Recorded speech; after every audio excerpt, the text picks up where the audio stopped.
Good morning बच्चों। आज मैं कक्षा 6 के 4.1 बताने जा रहा हूँ, जो है पूर्णांक इंटीजर्स। इसे हम थोड़ा सा मनोरंजनात्मक एक कहानी से स्टार्ट करता हूँ, जो इस प्रकार है। इस तरह से हमारे पास वाइट और ब्लू बॉक्स है, ठीक है, और दो दोस्त हैं। एक बी नाम का दोस्त है, एक डब्लू नाम का दोस्त है। डब्लू जो है वाइट बॉक्स पर चलेगा और ये बी जो दोस्त है वो ब्लू बॉक्स पर चलेगा। अब इसको हम देखते हैं ब्लू वाले बॉक्स पर। ये यहाँ से 0 से स्टार्ट है इसका, तो ब्लू से ब्लू एक कदम, ब्लू से ब्लू एक कदम, इस तरह से ये ब्लू ब्लू आगे बढ़ते जाएगा। और इसको और वाइट यानी डब्लू वाले दोस्त को देखते हैं कि वाइट पर चला एक कदम, फिर ये वाइट पर गया, फिर एक कदम वाइट पर गया, और उसके बाद इसे नहीं पता कि कहाँ जाएगा, क्योंकि इसके बगल में ब्लू है।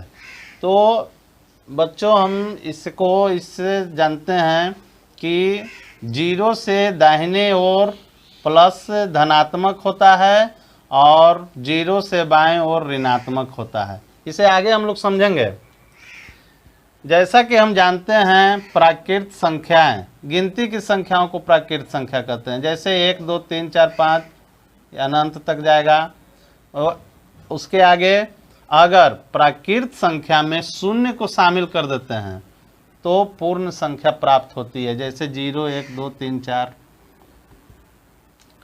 अगर पूर्ण संख्याओं में ऋणात्मक संख्याओं को शामिल करेंगे तो पूर्णांक संख्या प्राप्त होगी। यदि पूर्ण संख्या में ऋणात्मक संख्याओं को शामिल करेंगे तो पूर्णांक संख्या प्राप्त होगी।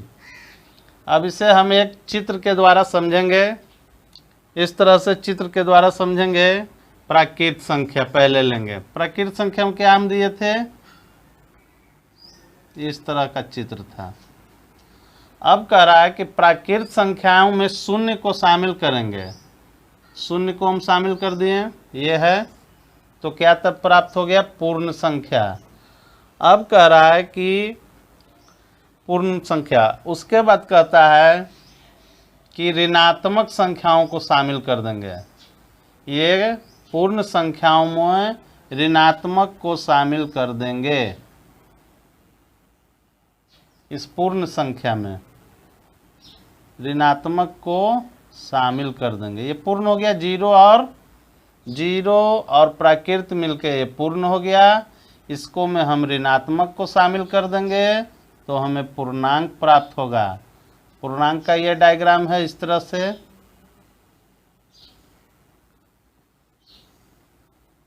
ये हमें पूर्णांक संख्या प्राप्त हो गया। यानी कि प्राकृत संख्या, उसको में शून्य शामिल कर दिए तो पूर्ण संख्या, ये पूर्ण हो गया। उसे में हम ऋणात्मक संख्या शामिल कर दिए तो हमें पूर्णांक संख्या ये प्राप्त हो गया। इसे बहुत अच्छा से आप लोग समझ गए होंगे।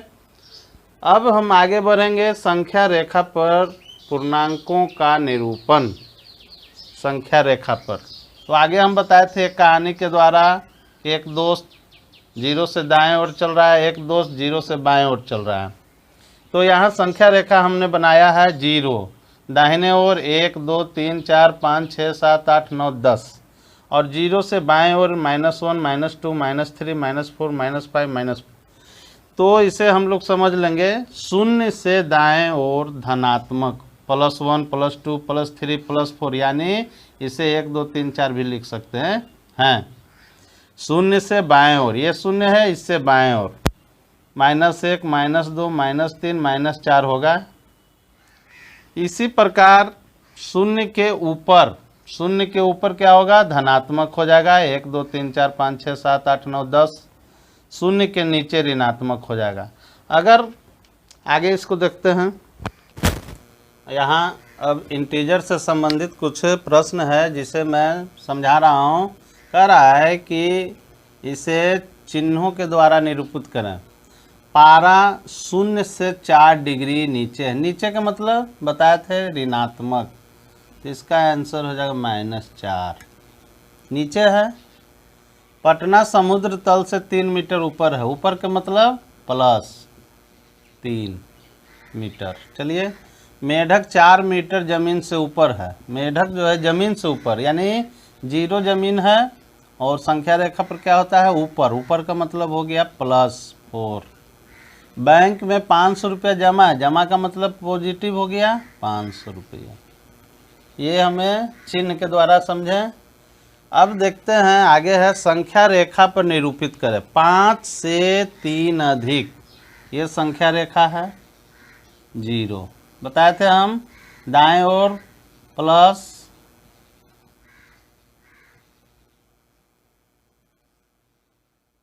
बाएं ओर माइनस।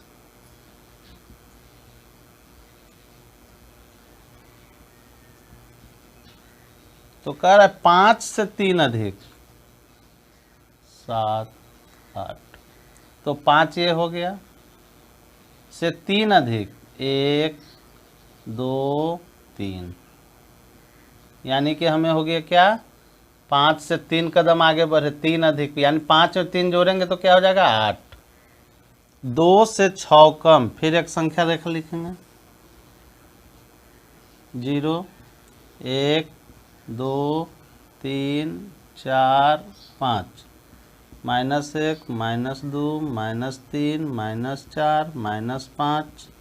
कह रहा है 2 से 6 कम, तो 6 कम के मतलब बाएं ओर 2 से 6 कम, 1 कदम 2 कदम 3 कदम 4 5 6, कहाँ आ गए, यानी कि इसका जवाब हो गया -4। 2 से 6 कम। तो आशा करता हूँ आप लोग को ये इंटीजर्स पूर्णांक समझ में आ गया होगा। अभ्यास कीजिएगा, और विशेष नहीं समझ में आएगा तो हम अगले क्लास में इसे देखेंगे। धन्यवाद।